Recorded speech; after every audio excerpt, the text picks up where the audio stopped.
Hello, namaste. Welcome to our online satsang of Touch of Light. And this week, our topic is Game Over, and this is referencing Nayaswami Jyotish's blog on Game Over. So to start out, this is our very first online satsang for these Touch of Light blogs. And so I'll share with you our format briefly. Basically, we'll have about 30 minutes together. And I'm Nayaswami Dharmadevi and Narayan. Nayaswami Narayan. And we'll start with a chant, and we'll chant either a chant of Paramhansa Yogananda or of Swami Kriyananda. And then we'll have a brief meditation. We'll read to you the blog for the week. And then we'll just have an informal discussion sharing on the blog. So we hope you enjoy it. Thank you for joining us. This chant is called Om Kali. Om Kali. And this is a chant to Divine Mother in the form of Kali, or as Mother Nature.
Let's meditate briefly together. You can say a silent prayer calling on the divine light, the divine love, the divine in whatever form you hold dear. See yourself surrounded in divine light and feel peace flooding your body. Lift your gaze gently to the point between the eyebrows, as if you're gazing out at a beautiful mountain peak in the distance.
Now, as you continue to meditate, I'll read Jyotish's recent blog, Game Over.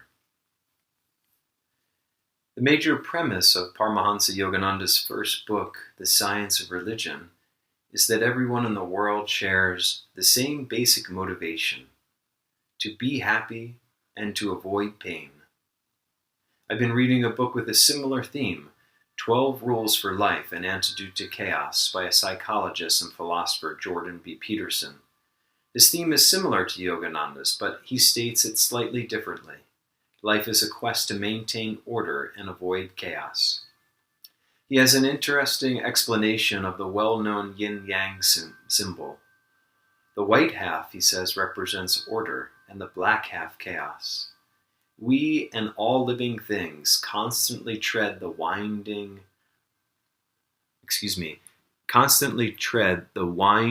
line between the two forces, striving to create and maintain order while challenged by an unstable world that causes chaos.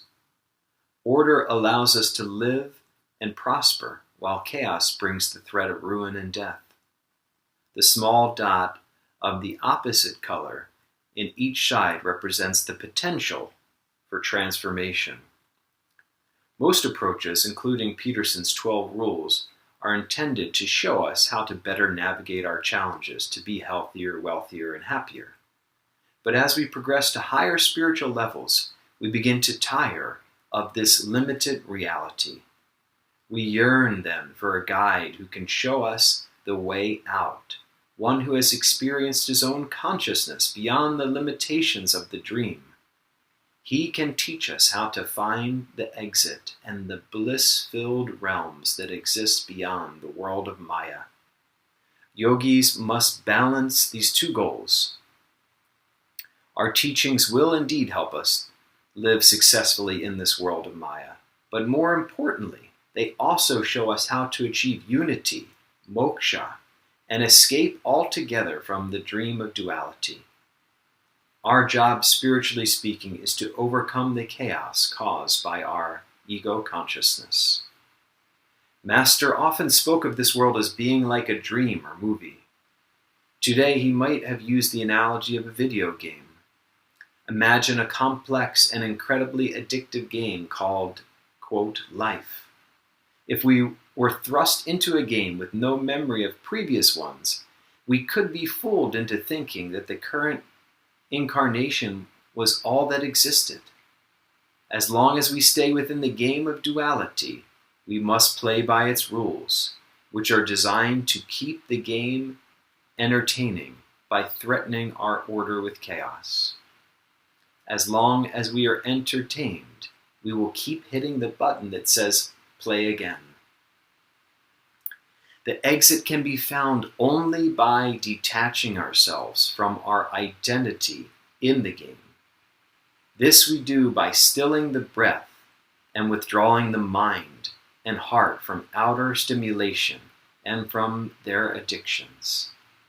Finally, in deep meditation, we see and pass through the exit door, the spiritual eye.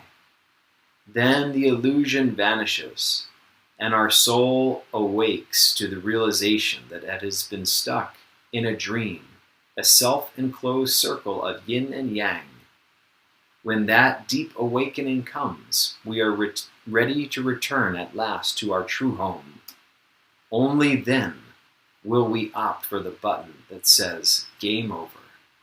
Enjoy, Nayaswami Jyotish.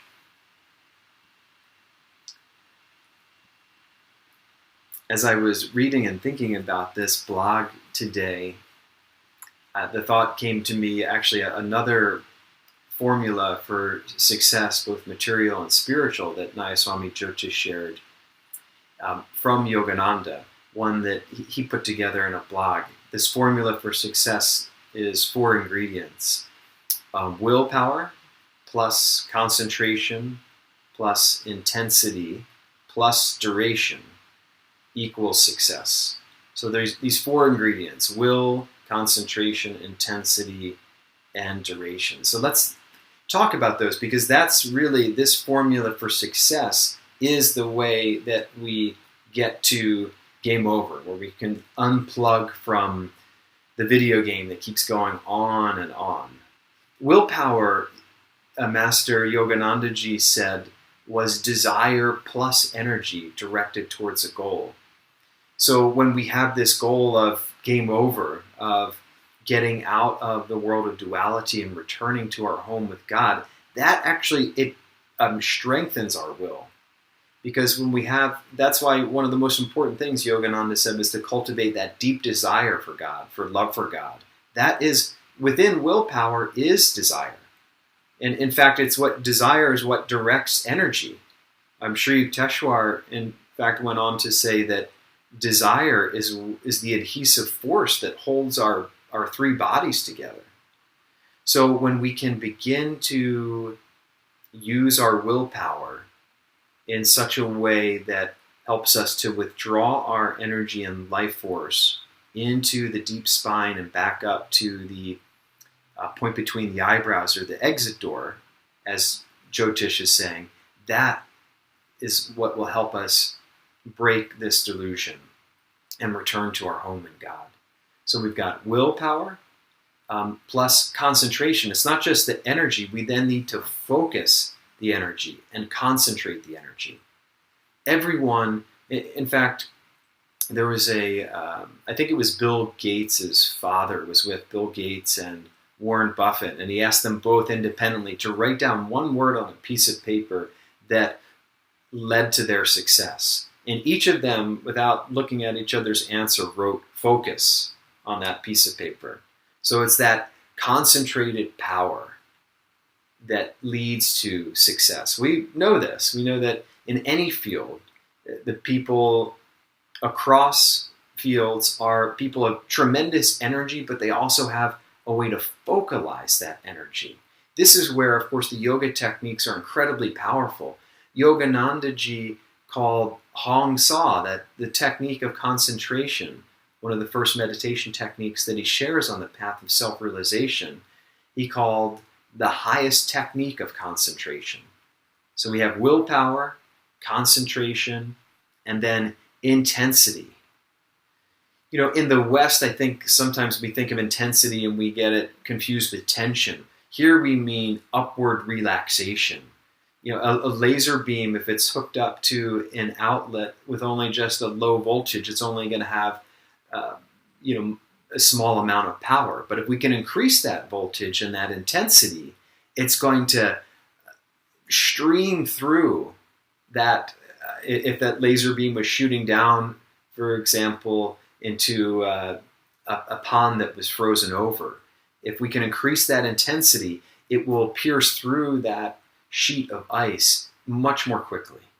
So this is another key in our meditation and in our daily lives, to bring an intensity of focus, not tension, but with relaxation. So it's dynamic will plus energy plus intensity of effort in, you could say, it's sort of a dynamic, relaxed way that leads to the success. And then that final piece of the equation is the duration. It's just, as they say, keep on keeping on. We're trying to knock out delusion, a friend of mine said. So you're looking to KO delusion. You have to stay in the fight until the final round. And really that's a big part, is just not giving up, right? So many people just give up. If we could just have that resolve, just to say that this is my soul call, I was made for union with God. I was made for getting out of this world of delusion and uniting in Him forever and forever.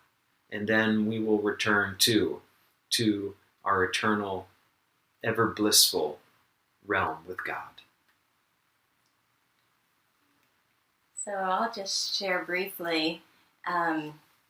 One of Narayan's high school friends, we went to visit his family on the East Coast. It was my first time meeting any of his old friends, and his mom had just gotten a Wii Nintendo Wii, and she was using it for health reasons, but we came to find out that there were some games on it as well. And growing up, I loved playing video games, and so on the Wii there was a bowling game. Many of you have probably played, maybe not, but it was a fun game because you actually get to interact with it. So you're actually walking, like you're walking down the lane, and you throw the bowling ball. And so I somehow had this great affinity for this game, and I kept throwing strike after strike after strike, whereas in reality, bowling, I would be really lucky if I broke 100. But so his buddy looked at Narayan and said, "She's a gamer," and was really excited about that I liked playing video games.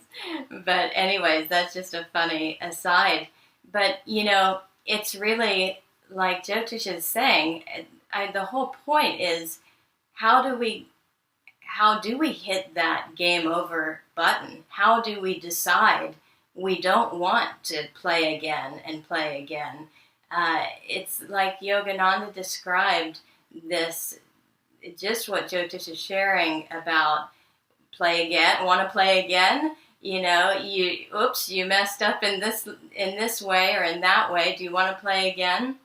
Do you want to get it right? Well, until we get it right, we do have to play again and play again, because how we're not playing well is when we get caught up in our desires and our attachments, when we hold on to those limiting qualities of anger and frustration and hatred and all those things, whether they're a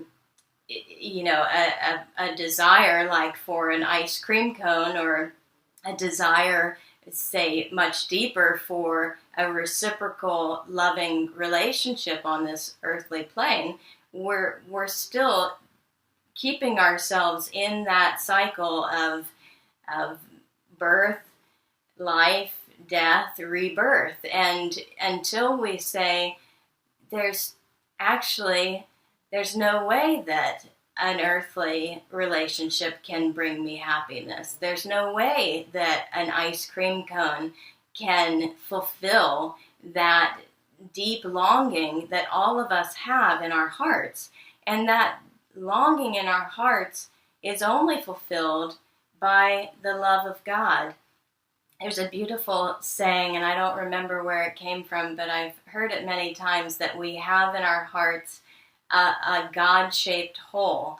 And you can redefine that as a hole in our hearts that's longing for divine love, for divine joy, for a peace that transcends all of the ups and downs of life. And the game over is choosing divine love or divine peace or any of those qualities of God. And, it's sometimes hard with growing up I grew up with a Catholic background. Luckily, my mom was very open spiritually, and so there wasn't a lot of dogma shoved down my throat from my family. The church, just kind of inherently has that dogma, and so you can never quite get away from it. Actually, anywhere in life, there's always, Yogananda said, ignorance is 50-50 across the board. Just so wherever we go, we can say, well, we live in Los Angeles, it's very progressive here, and then people are very open-minded. Well, there's still ignorance, there's materialism, etc. Everywhere you go, we can never find perfection. We can't find it in a location. We can't find it in other people. We can't find it in a living situation or in a new car or whatever it might be. We can only find it within, because as Jesus said, the kingdom of God is within you. That divine peace that we're all yearning for and seeking for is just right within. So the simplicity of pushing the game over button is seeking that peace within ourselves, and not only seeking it, but saying, I will be a channel for this peace. I am peace. So first we have to say, I want peace. I don't want to keep being pulled around by my hair through the duality of life, the ups and downs. It feels like a roller coaster, or just that we'll be torn to pieces in this cosmic drama.